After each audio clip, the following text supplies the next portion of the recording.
with the car. We just got to the bridge. This is the beautiful highway bridge we will inspect today. Let's get started. Okay, so you can see the bridge is quite long. It has quite a lot of columns, and that means, of course, that it's more significant and more important to inspect such large bridges. Yeah, and especially this is one of the main transportation corridors between the capital of Bulgaria, Sofia, and the rest of northern Bulgaria, basically. So this is a super important bridge. Good day from a small village in Bulgaria. Today I am super excited to show you how we do a bridge inspection. You can see this is a large bridge.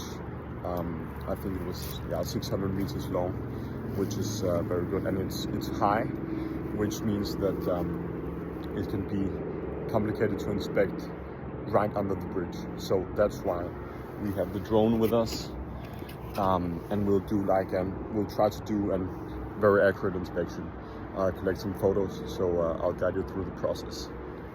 Let's get started. So now we're basically flying on both sides of the bridge. I won't be flying over the highway because that's quite dangerous, and of course that's forbidden. You need specific permission for that. The most important part to scan is also outside of the forbidden zones. We'll do a very detailed inspection under the bridge, and luckily enough, under the bridge we don't have any major roads, so that helps quite a bit and gives us more freedom to fly the drone and access all the places that need to be mapped. So this is basically what you see from the screen here, taking 2 photos per second from every side of the bridge. There it is. Okay, so see here, it's quite lucky we have like a good distance between the columns at the bridge here, so I can basically fly under the bridge between the columns, which is quite cool.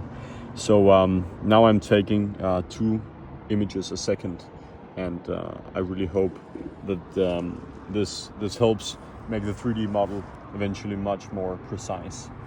Okay, so why is bridge inspection so important? Well, firstly, safety. Drones can inspect bridges much more safer than people can.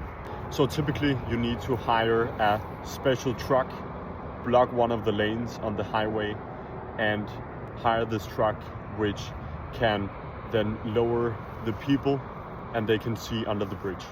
What happens when they can see under the bridge? They can take some photos and stuff, but it's not so flexible.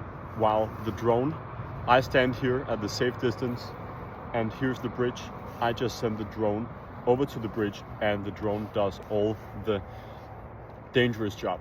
It can literally tilt its camera 60 degrees up and then take 2 photos a second of the underneath part of the bridge, which is super fast. So in this way, drone inspections of bridges are much faster, and of course save money for hiring a truck, and also a lot of time, because people driving on the highway have 1 lane less, so that significantly slows down the speed of the vehicles.